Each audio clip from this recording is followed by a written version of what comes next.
केन उपनिषद है हमारे सामने। सबसे पहले तो केन और उपनिषद, इसी में बहुत कुछ छुपा हुआ है। केन शब्द का क्या अर्थ हुआ?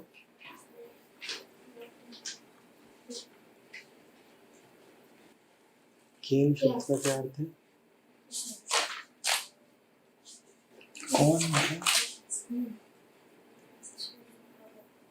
तृतीया विभक्ति रामेण, विथ हूँ।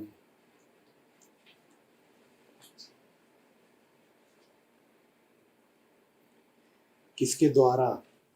किसके द्वारा ये उसी अर्थ में है जैसे हम कहते हैं, हंसते हैं कि हाथ के द्वारा कुछ उठाया। किसके द्वारा? किसके द्वारा? किसके द्वारा किया गया है ये सब? तो सवाल है।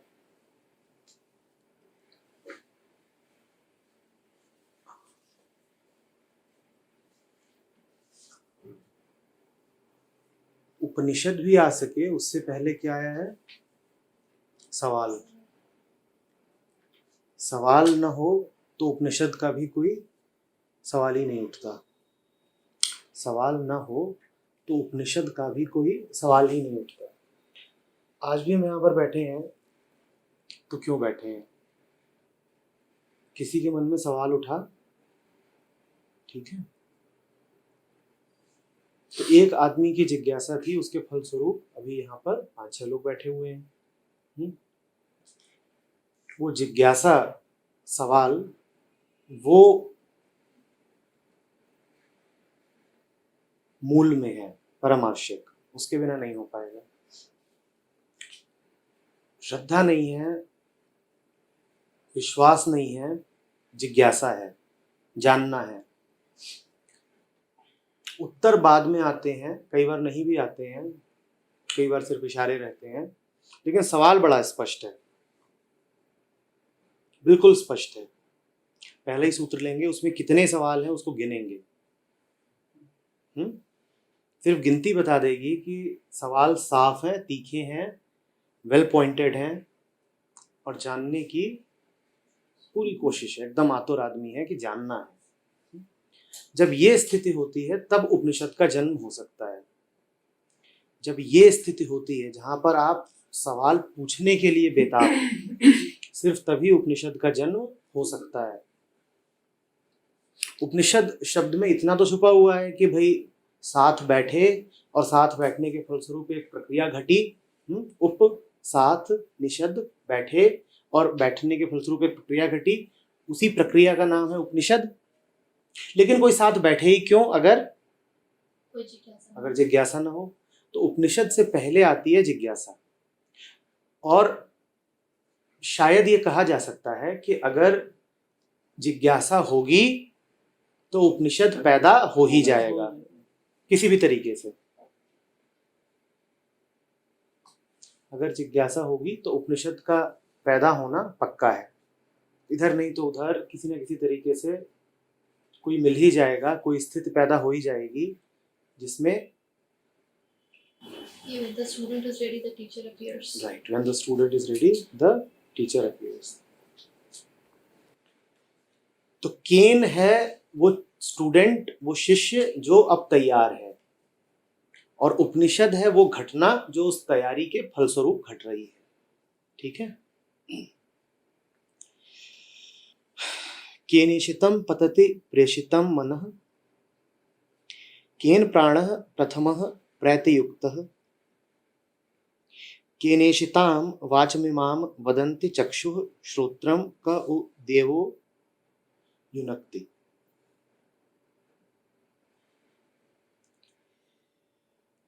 किसने भेजा है मन को?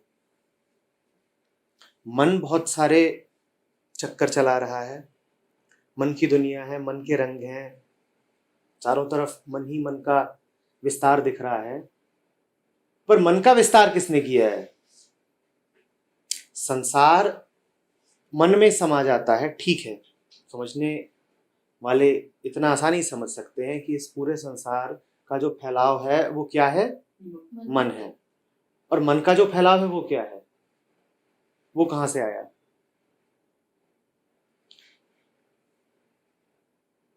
मन कहां से आ गया? संसार तो मन है, और मन क्या है? ऐसे ही कह सकते हैं, मन का ही प्रोजेक्शन है। और वो प्रोजेक्शन कहां से आ रहा है? This body is imagining about itself. The imagination can be anything. And why must the body imagine about itself? It's the whole process of It imagination. has to give that explanation that what it is. The imaginary is imagining about itself. Why? And who is seeing all this? What is the source of that imagination? स्वप्न नकली हो सकता है, स्वप्न देखने वाला भी नकली होगा क्या? तो इमेजिनरी हो सकती है बॉडी, और मन काल्पनिक हो सकता है, पर इनके पीछे कुछ तो असली होना चाहिए। कुछ तो असली होना चाहिए। पहला सवाल यही है, ये मन कहां से आ गया? नहीं पूछ रहा है वो कि संसार कहां से आ गया, क्योंकि ये तो बात स्पष्ट है कि संसार कहां से आता है। मन से आता है। थोड़ा एक कदम आगे जाके पूछ रहा है कि मन कहां से आ गया। ये मन कहां से आ गया, इसका स्रोत क्या है?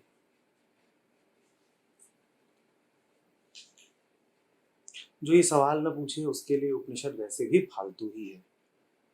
जिसके मन में ये उत्सुकता ही ना उठती हो कि ये सब माजरा क्या है, ये सब जो चारों तरफ गोल गोल घूम रहा है मेरे, ये पूरा संसार, ये आ कहां से रहा है, ये सब है ही क्यों, उपनिषद उसके लिए है ही नहीं। उपनिषद तो उसी के लिए है जो गहराई से जानने में उत्सुक हो कि अगर जी रहा हूं तो इस जीने का मतलब क्या है, सत्य क्या है। एक बड़ी गहरी उत्सुकता हो, जो कि किसी बहुत पढ़े लिखे आदमी में हो यह आवश्यक नहीं है। एक बच्चा भी ये सवाल पूछ सकता है। मुझे लगता है बच्चे ही ज्यादा पूछते होंगे कि ये सब आया कहां से। बड़े पूछना भूल जाते हैं। सवाल साधारण है, मन का स्रोत क्या है? अच्छा ठीक है, ये जो पूरा त्रिआयामी संसार है ये मन ने खड़ा कर दिया। स्पेस एंड टाइम और माइंड, समय भी मन है। ठीक, मन को किसने खड़ा कर दिया? आप कहें नहीं संसार मन है, मन संसार है, तो फिर बच्चा पलट के पूछेगा तो अच्छा दोनों को किसने खड़ा कर दिया? ये गोलमाल जवाब नहीं चलेंगे। ये बल्कि ये तो मैंने फेस किया है। घर में जो मेरा नेफ्यू है, अच्छा तो वो अपनी मदर से पूछ रहा था कि अच्छा भगवान बादल के पार रहते हैं, तो रॉकेट बादल के पार जाता तो भगवान से मिलता होगा।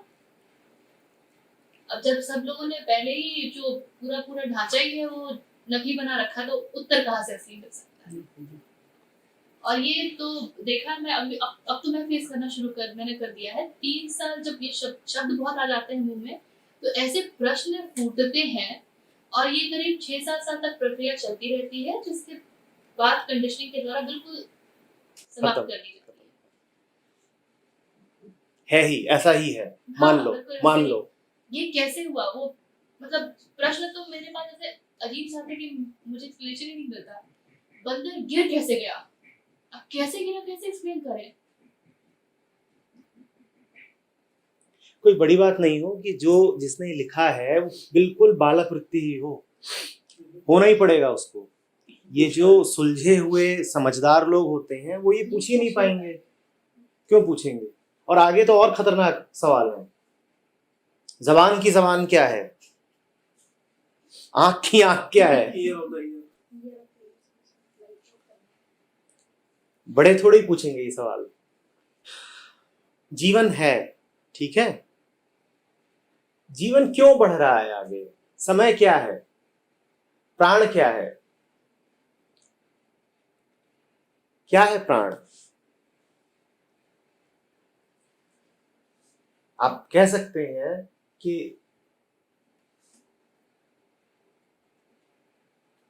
तुम में प्राण आया तुम्हारे पूर्वजों द्वारा, उनमें आया उनके माँ बाप द्वारा।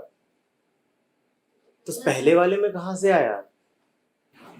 ओशो एक्सप्लेन करते हैं कि एक बंदा जब पूछता है कि पेड़ हरा क्यों है, तो इसका उत्तर ये है कि मुझे नहीं पता और मैं खुद बिल्कुल असमंजस में हूँ कि पेड़ हरा क्यों है। आपकी उत्तर प्रश्न को एक स्टेप पीछे भले ले जाए कि भाई पेड़ इसलिए हरा है क्योंकि उसमें क्लोरोफिल है, लेकिन बच्चा आगे पूछ सकता है कि ये क्लोरोफिल ही क्यों आया और क्लोरोफिल को कैसे पता चल जाता है कि ये पेड़ और मुझे इससे आना है। क्लोरोफिल क्यों हरा है अब ये भी बता दो। केन प्राणः प्रथमः प्रैति युक्तः। प्रथम का अर्थ हुआ स्रोत। सब कुछ कहां से निकल पड़ा? कहीं से तो निकलना चाहिए।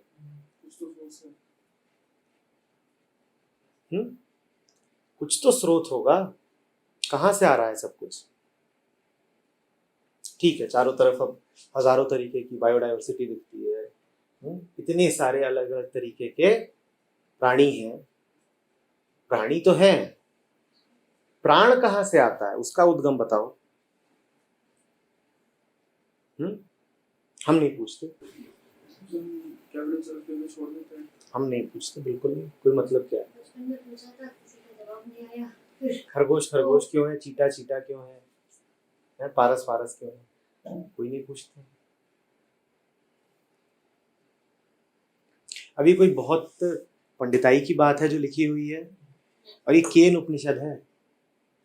मुक्त का जो 108 उपनिषदों की हायरार्की बनाती है, वरीयता, उसमें नंबर 2 का है ये। जो आपके मुख्य उपनिषद हैं, उन मुख्य उपनिषदों में भी मुख्य उपनिषद है ये। और सवाल क्या पूछ रहा है? बेसिक। और यही इसको मुख्य बनाता है कि ये बिल्कुल साधारण प्रश्न पूछ रहा है, यही इसको मुख्य बनाता है।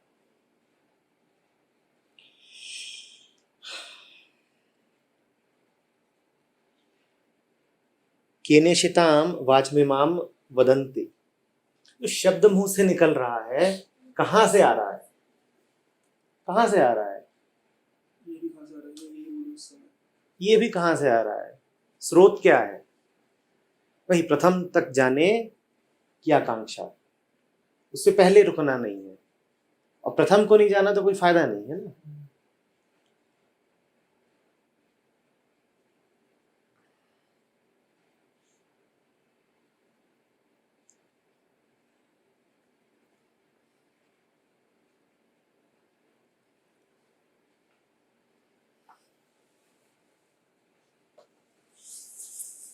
ये इतनी गहरी जिज्ञासा तब तक मन में उठ नहीं सकती, तब तक नहीं उठ सकती जब तक ये भाव न निकल जाए कि ऐसा तो होता ही है। जो आदमी जिंदगी को बिल्कुल ढर्रे पे चला रहा हो, लिख के दे सकता हूं, उसको ये सवाल उठेंगे नहीं, और अगर उठ भी गए तो उसको लगेगा कि व्यर्थ है। आप उसे यहां बैठा दोगे, वो कहेगा यार कुछ मुद्दे की बात करो ना, ये क्या फालतू के सवाल उठा रहे हो कि ये कहां से आता है और वो कहां से आता है। ये सवाल उसी मन में उठ सकते हैं जिसको पता होने का भाव ना हो, जो बिल्कुल ही खप ना गया हो दुनिया में, जिसकी दुनियादारी बहुत गहरी ना हो गई हो। आजकल एक और फैशन सा चला है एक्सेप्टेंस को लेकर के, हर चीज एक्सेप्ट कर लो। तो ये मैंने सुने हुए लोगों से कि तुम थोड़ा सिंपली कोई चीज को क्यों नहीं ले सकते हो? Take it it is, why can't you take it like that? Why do you have to question every bit of thing? बड़ा खतरनाक शब्द है एक्सेप्टेंस, बहुत खतरनाक शब्द है। इसका अर्थ कुछ और है, और उस एक्सेप्टेंस को बना दिया गया है जड़ता, कि जड़ हो जाओ। सवाल मत पूछो, जानने की कोशिश नहीं, जिंदगी अनुभव के आधार पर नहीं, जो है उसको मान लो, स्वीकार कर लो।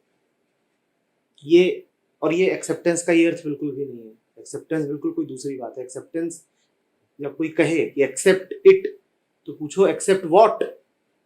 2 बातें हैं जो एक्सेप्ट की जा सकती हैं। हर परिस्थिति में 2 ही चीजें होती हैं, या तो ट्रू या फॉल्स। या तो मैं ये एक्सेप्ट कर लूं कि मेरा मूल स्वभाव आनंद है, प्रेम है, या मैं ये एक्सेप्ट कर लूं कि बड़ी घृणा है चारों तरफ, और घृणा तो है ही। Accept what? जो है उसी को तो एक्सेप्ट किया जाएगा ना, और जो है पहले उसे जानना पड़ेगा स्वीकार करने से पहले। बड़ी आपने एक बार ये एक्सेप्ट कर लिया कि मन तो मटेरियल प्रोसेसेस का उत्पाद है, तो फिर केन उपनिषद कहां से आ जाएगा? फिर कोई क्यों पूछेगा कि मन कहां से आता है? एक्सेप्टेंस तो इसे खत्म कर देगी, ये बचेगा ही नहीं। ये एक्सेप्टेंस का उपनिषद है। ये सवाल पूछा जा रहा है, ना एक्सेप्ट किया जा रहा है, ना रिजेक्ट किया जा रहा है, जानने की कोशिश की जा रही है। जानूंगा और उसी आधार पे जीऊंगा, और बिना जाने जीऊंगा नहीं। कुछ भी मान नहीं लूंगा कि ऐसा ही होता है, बिल्कुल कुछ नहीं मान लूंगा कि ऐसा ही होता है, कि ऐसा तो होना ही चाहिए, ऐसा तो होना ही चाहिए। मैं फिर कह रहा हूं, बात इसमें भले बहुत दूर की हो रही हो कि किस देवता ने आंख को ज्योति और कान को सामर्थ्य दे दिया, लेकिन ये दूर की बातें उठेंगी उसी के मन में जो जिंदगी बड़े साफ सुथरे सरल तरीके से बिता रहा है, वरना ये बातें उठेंगी ही नहीं, किसी हालत में नहीं उठ सकती। जिसने ये मान ही रखा है कि इतनी उम्र में ऐसा होना चाहिए, उसके बाद ऐसा होना चाहिए, और फिर ऐसा होना चाहिए और ऐसा होना चाहिए, इन लोगों से ऐसे संबंध रखो, ऐसे रखो, ऐसी सामाजिकता निभाओ, इस तरीके से जियो, इस तरीके से पैसा इकट्ठा करो, फिर ये करो, फिर वो करो, जिसने मान ही रखा है कि जीवन का ये अर्थ है, उसको ये सवाल नहीं उठ सकता। ये उस आदमी का उठाया हुआ सवाल नहीं है। जो आपका सड़क पे आम आदमी चल रहा है, जिसने जिंदगी को पहले से ही बने बनाए रंग दे रखे हैं, केन उपनिषद उसका नहीं है। देखिए, केन उपनिषद पे चर्चा करना तो बहुत आसान है, करोड़ों लोग बैठ करके चर्चा कर चुके होंगे, और बड़े बड़े पंडित हुए हैं जिन्होंने इस पर अपनी कमेंट्रीज लिखी हैं, व्याख्याएं। कोई फर्क नहीं पड़ गया उससे, जब तक आप इस काबिल नहीं हो जाते कि ये केन उपनिषद आप खुद कह सको, जब तक ये सवाल आपके अपने सवाल नहीं बन जाते, किसी और के दिए हुए इस उपनिषद से हमें विशेष फायदा होगा नहीं।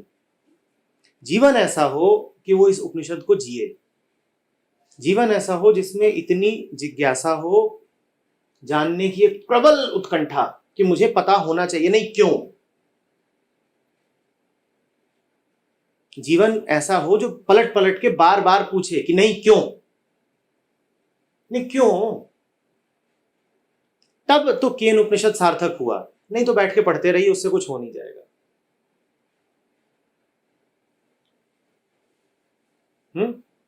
हिंदुओं का एक प्रमुख शास्त्र है ये, वास्तव में करोड़ों लोग पढ़ चुके होंगे इसे अब तक। क्या हो गया उससे?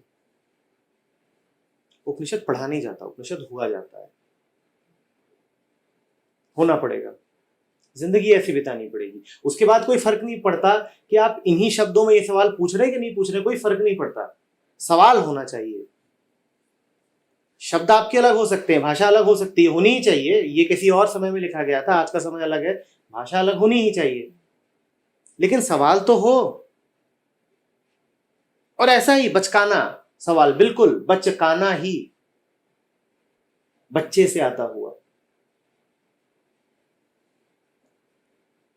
तब तो कुछ बात है, वरना नहीं। और आगे भी सब वही है, आप इसको पढ़ के कुछ पा नहीं सकते हैं। ये उपनिषद आपको कुछ दे नहीं पाएगा। हाँ, आप में कुछ ये जगा जरूर सकता है, आप में ये जगा सकता है कि ये सवाल पूछे जा सकते हैं, ऐसा जीवन भी संभव है। एक संभावना जग सकती है भीतर कि यार अगर कुछ लोगों ने पूछा, मैं क्यों नहीं पूछ सकता।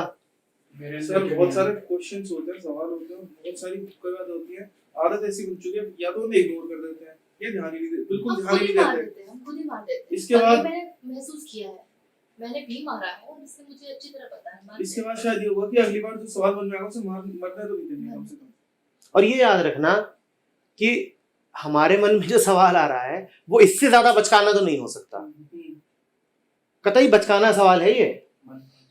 मन कहाँ से आ रहा है?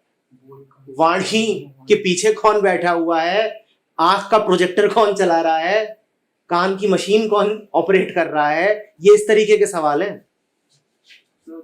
और खबरदार अगर किसी बच्चे को डांटा ये सवाल पूछने पर, इससे बड़ा पाप नहीं हो सकता। समझ में आ रही है ये बात? यही प्रमुख सवाल है और कोई नहीं सवाल है। बाकी सवाल तो 2 कौड़ी के हैं, बाकी जितने भी सवाल हो सकते हो 2 कौड़ी के हैं। ये फंडामेंटल सवाल है, स्रोत पर बैठे हुए हैं। कुछ भी नहीं है जो मान ही लेना है। कृष्णमूर्ति जब बोल गए truth is a pathless land, इसका अर्थ समझिए, कोई रास्ता नहीं है जिस पर चलना आवश्यक है। पाथलेस, कोई रास्ता नहीं है जिस पर चलना आवश्यक है। और चल पाओगे भी नहीं कोई रास्ता ढूंढकर। सारे रास्ते कल्पनाएं हैं, डर के प्रतीक हैं बस, कि इस पर चले चलो, वास्तव में है भी नहीं वो। और वैसी वो हुआ ना जिसको बोल नहीं सकते हैं, जो है बस, जो है बस इतनी सी बात है, तो उसको हम रास्ता थोड़ी दिखाएंगे। पर रास्ते तो चारों तरफ है कि नहीं है? हाँ, वो पंक्तियां हैं इनकी मुक्तिबोध की, कि अब तो रस्ते ही रस्ते हैं, मुक्ति के राजदूत सस्ते हैं। मुक्ति चाहिए, ये रहा रास्ता, रस्ते ही रस्ते हैं। रस्तों पे चल के ये सवाल नहीं पूछे जाते। अगर इस प्रश्नकर्ता को इतने रास्ते दिखाई देंगे तो ये क्या पूछेगा? इन सारे रास्तों का स्रोत क्या है? ये कहां से आ गए सब? और हम उसको भुड़क के आगे बढ़ जाएंगे। ऐसा तो होता ही है, ऐसा तो होना ही चाहिए। बहुत पंगे मत लो, परेशान मत करो। देखो जो कहा जा रहा है चुपचाप मान लो। क्या बेहुदा प्रश्न है ये? आज समझ में आया फिजिक्स कितनी क्लोज है इस चीज की, क्यों वो और जानने की कोशिश कर रही है, बिग बैंग थ्योरी, पॉजिट्रॉन, और अंदर घुसने की कोशिश कर रही है। कहीं पे रुक नहीं जा रही है, कहीं रुकती नहीं। बच्चे का ही मन है बिल्कुल बिल्कुल नहीं, ये क्यों तो ये क्यों। और तुम इसे देखोगे ध्यान से, अंततः इसमें जो जवाब भी आ रहे हैं वो कोई आखिरी जवाब नहीं है, वो जवाब है ही नहीं। कुछ इशारे देकर के बात खत्म कर दी गई है। उपनिषद उत्तर नहीं दे रहा है। पॉइंटिंग टुवर्ड्स समझ। येन उपनिषद इसका नाम नहीं है, केन उपनिषद नाम है इसका। सवाल जवाब उपनिषद नाम नहीं है इसका। एक और उपनिषद है, उसका तो नाम ही है प्रश्नोपनिषद। उत्तरोपनिषद जैसा कुछ नहीं है, कहीं आज तक नहीं लिखा गया। उनसे फिर पूछा जाएगा उत्तर कहां से आ रहा है? उत्तर की कोई कीमत ही नहीं है। मैं फिर कहूंगा इन शब्दों की कोई कीमत नहीं है, उस मन की कीमत है जहां से ये सवाल पूछे जा रहे हैं। अगर हम वो मन बन सकें तब तो इसको पढ़ना सार्थक है, वरना इसमें कोई विशेष बात है नहीं। इसको पढ़ के आपको कोई ज्ञान ऐसा नहीं मिल जाना है जो बड़े काम का हो। आप दिन रात इसको मंत्र की तरह उच्चारित करिए, कुछ नहीं मिल जाएगा, कुछ भी नहीं है इसमें। अगर ऐसा बन सके तब तो कुछ है, ये हम में कुछ जगा सके, कुछ रेजोनेट कर सके हमारे भीतर इसको पढ़ के। वही जो बच्चा सो गया है बिल्कुल, वो बच्चा अगर जग सके तब तो इसकी उपनिषद की कीमत है। जैसे होता है ना कि एक बच्चा घर में बिल्कुल उदास पड़ा हुआ है और बाहर 4-5 खेलना शुरू कर दें और उनकी आवाजें आने लगे भीतर, तो जो भीतर वाला ये क्या करता है, ये भी ऐसे जाएगा खिड़की से देखेगा, टिंग ये क्या हो रहा है, और अंदर खान मचाएगा कि मुझे भी खेलना है। अगर वो प्रक्रिया हो सके तब तो इसको पढ़ने की कोई कीमत हुई। इसने पूछा, ये पूछ सकता है, ये मुझे याद दिला दे कि मुझ में भी सामर्थ्य है पूछने की। वो याद अगर आ सके, वो रेजोनेंस अगर पैदा हो सके। कॉपिंग की बात नहीं कर रहा हूं कि ये जैसे पूछ रहा है वैसे मैं भी नकल कर लूंगा। मैं इन्वोकेशन की बात कर रहा हूं, आवाहन की बात कर रहा हूं। मुझे भी मेरी एक स्मृति आ सके कि ये ताकत तो मुझ में भी है। जो चेतना ये सवाल पूछ रही है वो चेतना तो मैं भी हूं। यहां पूछा जा सकता है, यहां जिंदगी इतने सरल तरीके से जी जा सकती है, तो मैं क्यों नहीं जी जा सकता? ये हो सके तब तो समझना कुछ हुआ, और नहीं तो फालतू ही समय खराब किया। श्रोतस्य श्रोत्रम, कान का कान, बात बेहूदी है। बच्चा है जो ये कह रहा है, उसके साथ चल सको तभी मजा है।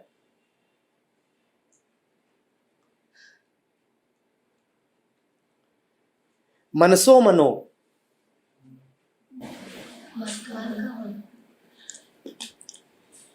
यद वाचो हवाचम,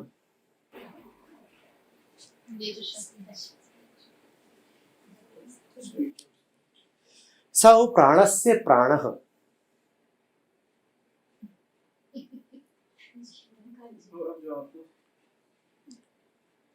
बड़ा पोइटिक बच्चा है, जान की जान।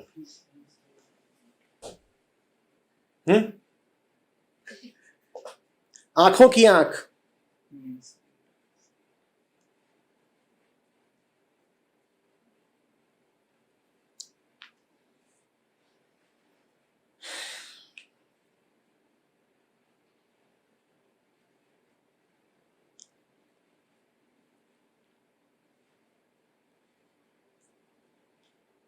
और फिर एक वक्तव्य आ गया है जिसका कोई कारण नहीं दिया गया है।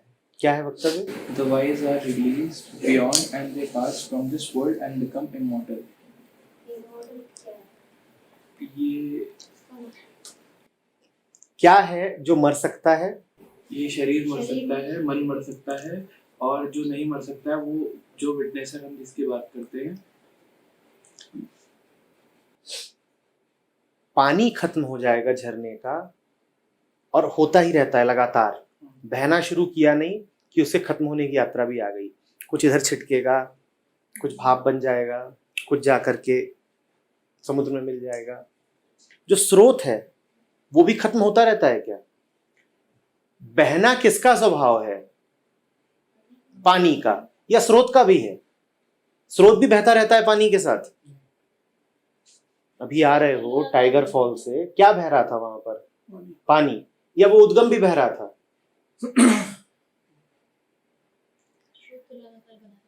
जब हम कहते हैं हम मर जाएंगे, तो उसका अर्थ बस यही होता है कि मैं ये शरीर हूं और शरीर खत्म हो जाएगा। और अगर मैं उद्गम हूं तब तो खत्म होने की बात ही नहीं। और शब्दों को भी पकड़ा जाए तो हम कहते हैं देहांत हो गया। देहांत देहांत हो गया। बढ़िया, बहुत बढ़िया। तो देहांत तो हो सकता है, पर स्रोत का भी कोई अंत होता है। अब देह के अंत को अपना अंत मान लेना आपका फैसला है, माने रहो। देहांत होता है, निश्चित रूप होता है, और वो प्रतिक्षण हो रहा है। अभी यहां हम बैठे भी हैं तो भी देह में कितनी ही कोशिकाएं हैं जो खत्म हो रही हैं। वैसे ना देखो तो ऐसे देख लो कि प्रतिक्षण मौत की तरफ ही बढ़ रहे हैं। हमने अभी जब 10 मिनट पहले बात करना शुरू किया था तब हम मौत के जितने करीब थे, अब हम मौत के 10 मिनट ज्यादा करीब हैं। तो मौत तो प्रतिक्षण घट रही है देह की। देहांत होगा, पक्का होगा। देहांत को अपना अंत मानना है तो मान लो। वाइज गो बियॉन्ड डेथ, धीर शब्द इस्तेमाल किया है वाइज के लिए। वो चले जाते हैं मृत्यु के परे। अर्थ समझिएगा इसका। धीर शब्द का इस्तेमाल किया गया है। धर, धर उसका स्रोत है। रूट, धर। धर मतलब जो बेस है, जो धरता है, जो धारण करता है, जो फंडामेंटल है। तो कौन है बुद्धिमान? जो स्रोत पर पहुंच गया है, जो बेस पर पहुंच गया है, जो बेस पर पहुंच गया है। बेस की कभी मृत्यु नहीं होती, स्रोत की कभी मृत्यु नहीं होती।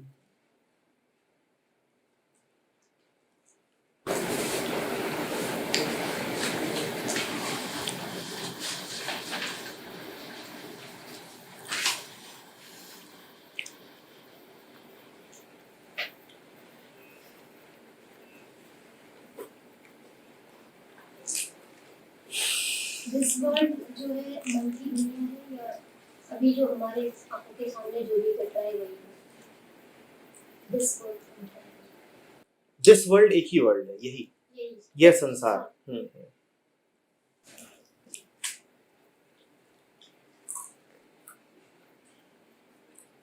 सर इसको ऐसे भी इससे भी रिलेट कर सकते हैं, जो हम जानते हैं इस बात को कि एक तारे का भी एक अंश हमारे अंदर है, यानी कि जो पहला इंसान हुआ होगा जो भी हुआ उसका भी अंश हमारे शरीर अंदर में है ना, हमारे शरीर में कहीं ना कहीं अंश है। तो कहते हैं उसको ऐसे भी देखा जाता है, मरना तो है ही नहीं, मरता तो सिर्फ ये देह ही है।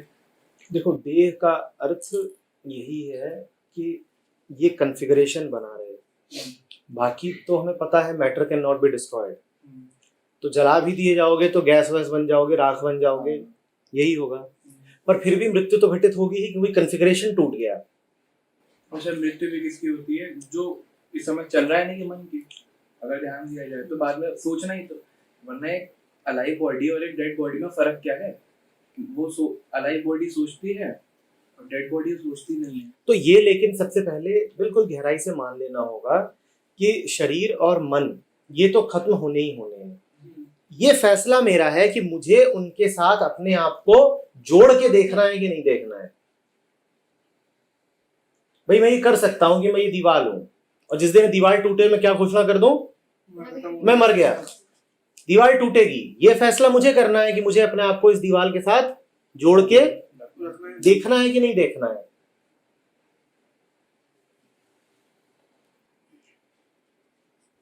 इंद्रियों को पकड़ लिया है इस आदमी ने, इंद्रियों को इस पूछने वाले ने पकड़ लिया है। शरारती है बहुत, कोई उत्तर देना नहीं चाहता, लेकिन कह रहा है आंख वहां नहीं जाएगी, वाणी वहां नहीं जाएगी और मन वहां नहीं जाएगा। और तुम्हें कैसे पता नहीं जाएगा? कोई जवाब नहीं दे रहा। तीसरा सूत्र है, आंख वहां नहीं जाएगी, वाणी वहां नहीं जाएगी और मन वहां कहां नहीं जाएगा। कहां नहीं जाएगा ये भी नहीं बता रहा, बस कह रहा है वहां जाएगा नहीं, इशारा डाल दिया है। बिल्कुल शरारत। न तत्र चक्षुर गच्छति न वाग गच्छति नो मनः। तत्र माने कहां नहीं बताया। सोचते रहो। सोचने के लिए भी मन को भी गर्म कर दिया है ना। सोचते रहो और सोच में पहुंच नहीं पाओगे। सोचते रहो, सोच के पहुंच नहीं पाओगे। सोचे सोच न हो वही। कौन है ये? नानक। जो सोचे लखवार। सोच सोच के तो नहीं पहुंच पाओगे।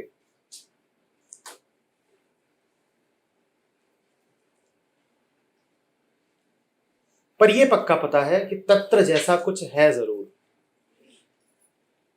एक जगह है जरूर। अगर नकली है तो असली है जरूर। अगर झरना है तो उसका उद्गम है जरूर, ये पक्का है।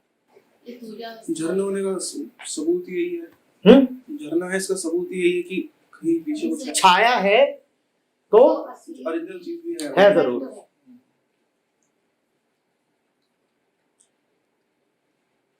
न जाना जा सकता है न जनाया जा सकता है।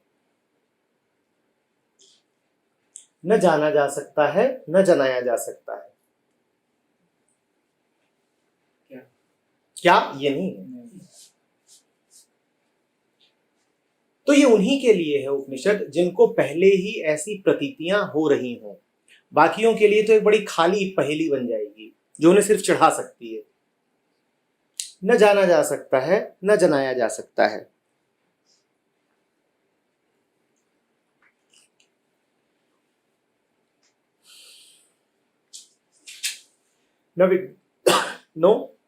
न विजानीमो यथै तदनु शिष्यात्।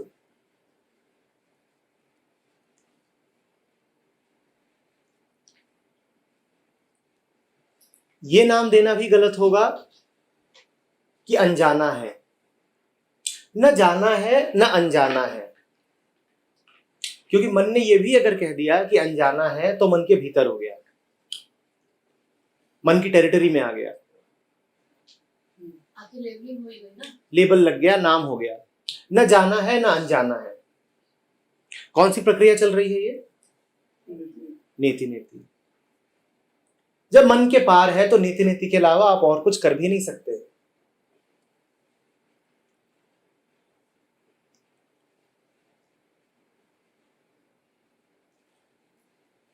ऐसा हमसे कहा है उन्होंने जिन्होंने जाना है, ऐसा हमसे कहा है उन्होंने जिन्होंने जाना है।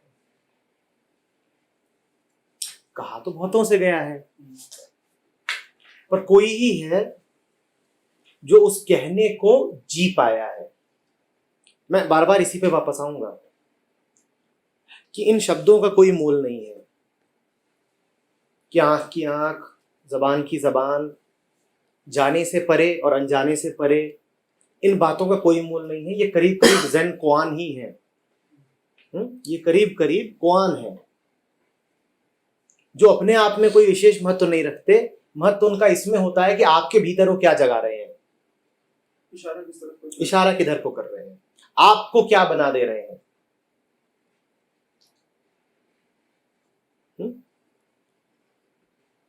अब अगले जो कुछ सूत्र आएंगे उनकी जो दूसरी पंक्ति है वो सब में कॉमन है और बड़े काम की है, उस पर ध्यान दीजिएगा।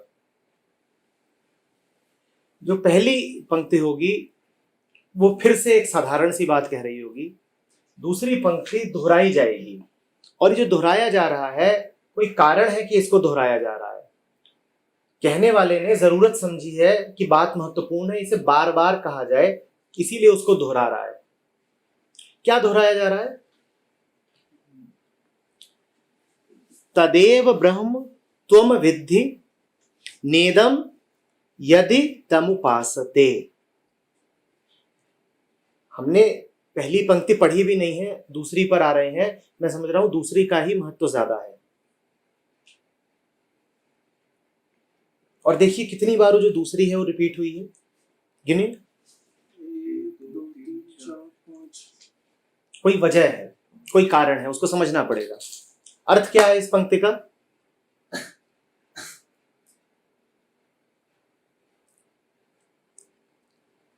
उसको ही तुम ब्रह्म जानो, न कि उसको जिसकी वो सब पूजा कर रहे हैं। निश्चित रूप से कल्पनाएं, अंधविश्वास हर समय में फैले होते हैं।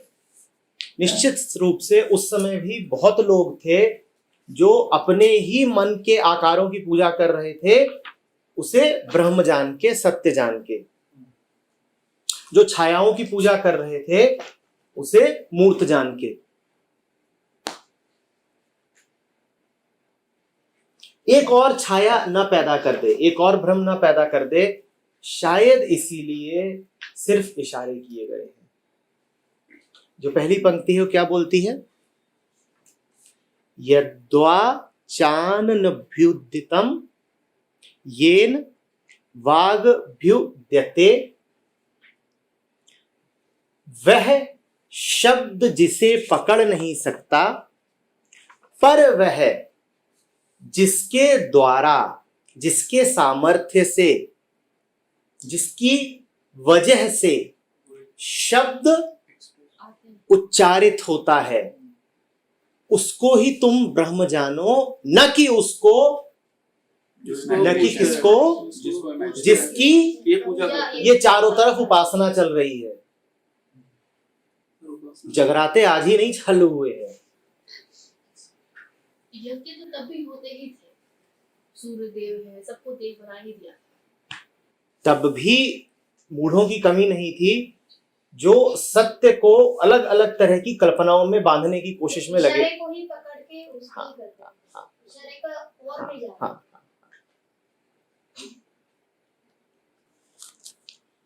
जब भी किसी को ट्रुथ के बारे में बड़ी ठसक के साथ बोलते हुए देखिए, पॉजिटिव एफर्मेशन के तौर पे, तो समझ जाइए कि ये आदमी कल्पनाओं में खोया हुआ है और ये मुझे भी लेके डूबेगा।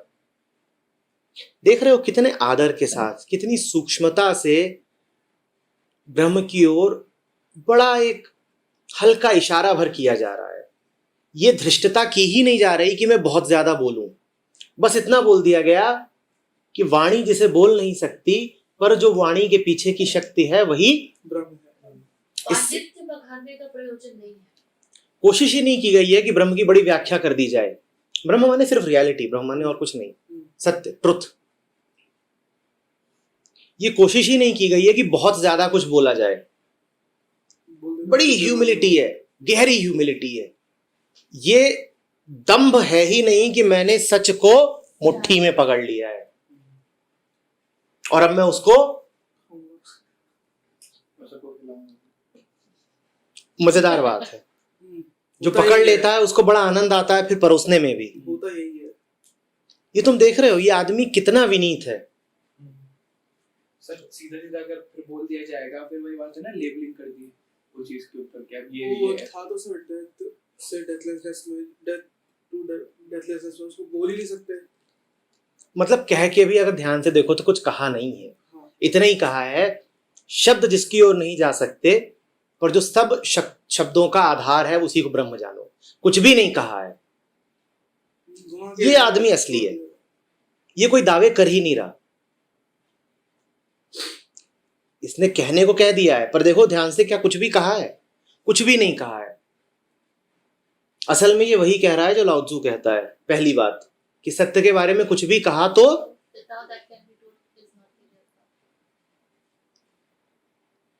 पर कुछ तो कहना ही है, तो एक हल्का सा इशारा डाल दिया है बस। और ऐसे ही आदमी को सच्चा जानना। डायरेक्शन दे दिया। जो तुमसे मिलके कहे कि मेरी दुकान पे सच बिकता है, वहां समझ जाना कि बस समोसे ही होंगे, सच नहीं हो सकता। ये बेचे जा सकते हैं, सच नहीं बेचा जा सकता। न परोसा जा सकता है, न मुफ्ती दिया जा सकता है, जिया जा सकता है।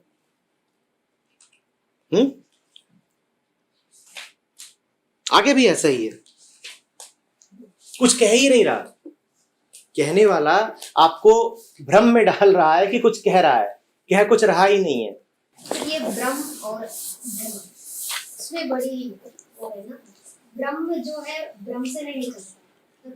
हम जो देख रहे हैं वो ब्रह्म है, हम जो देख रहे हैं वो भ्रम है। असली ब्रह्म ये नहीं हो सकता। हाँ।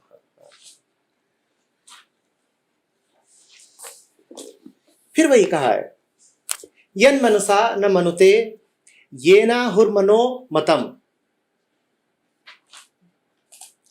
तदेव ब्रह्म तुम विद्धि नेदम यदिदम उपासते।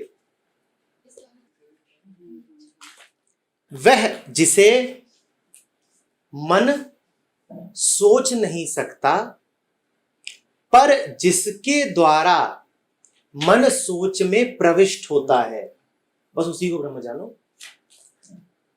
बस पहेली है,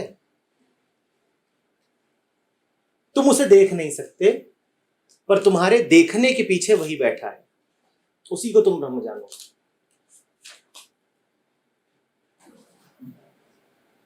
बिना सोच में प्रवेश करना क्यों?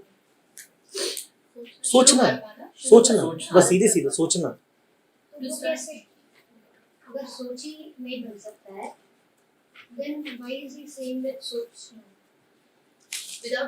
हम उसे नहीं सोच पाते, पर हमारे सोचने की ताकत वही है। तो उसके पीछे सारे ये पीछे वाले जो सोर्स है, सोच उसे सकते नहीं, पर उसके बिना सोचा जा सकता नहीं।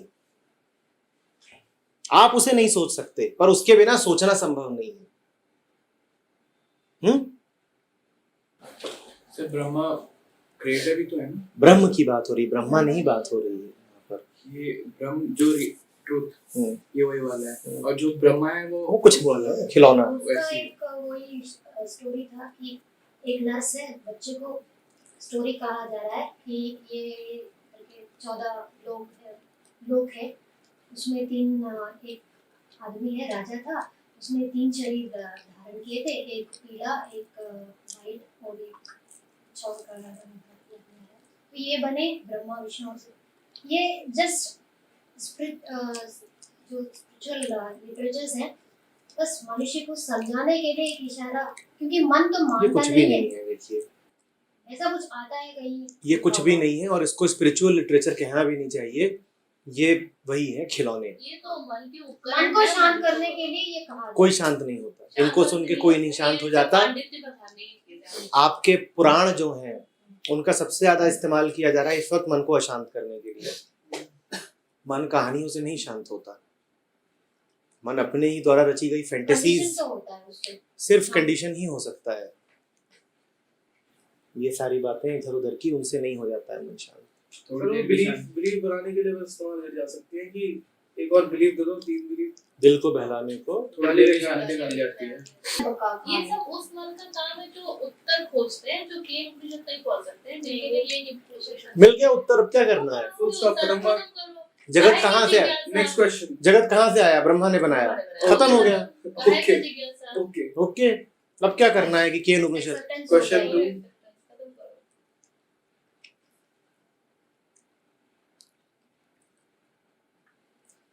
यत् चक्षुषा न पश्यति येन चक्षुषे पश्यति तदेव ब्रह्म त्वम विद्धि निदम यदिदम उपासते। आंख नहीं देख पाएगी, पर जिसके बिना आंख बेकार है, जैसे मुर्दे की आंख कि होते हुए भी नहीं देख सकती। सब स्रोत की बात करिए। आंख होती है ना मुर्दे के पास भी, और उसकी आंख और हमारी आंख में कोई अंतर नहीं है। सच तो ये है कि ताजा मुर्दे की आंख अगर निकाल लो और असली आदमी के लगा दो तो काम आ जाती है, आई ट्रांसपेरेंट होता कोई दिक्कत नहीं होती है। मुर्दे की आंख और जिंदा व्यक्ति की आंख में कोई अंतर नहीं है, सिवाय इसके कि अब वो स्रोत से कट गई है, प्राण नहीं रहा, और उस प्राण को पकड़ा नहीं जा सकता, जाना नहीं जा सकता। है। आप कितनी कोशिश कर लीजिए पर आप कभी ये नहीं बता सकते किसी भी इलेक्ट्रिकल इंस्ट्रूमेंट से कि इलेक्ट्रिसिटी आखिर होती क्या है।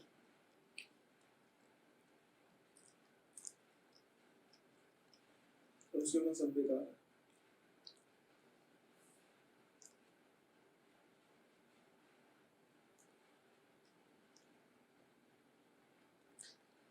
अगले दो भी यही कह रहे हैं श्लोक। कान जिसे सुन नहीं पाएगा, पर जिसके द्वारा कान सुनने की शक्ति पाता है उसी को ब्रह्म जानो, उसको नहीं जिसकी उपासना हो रही है चारों तरफ।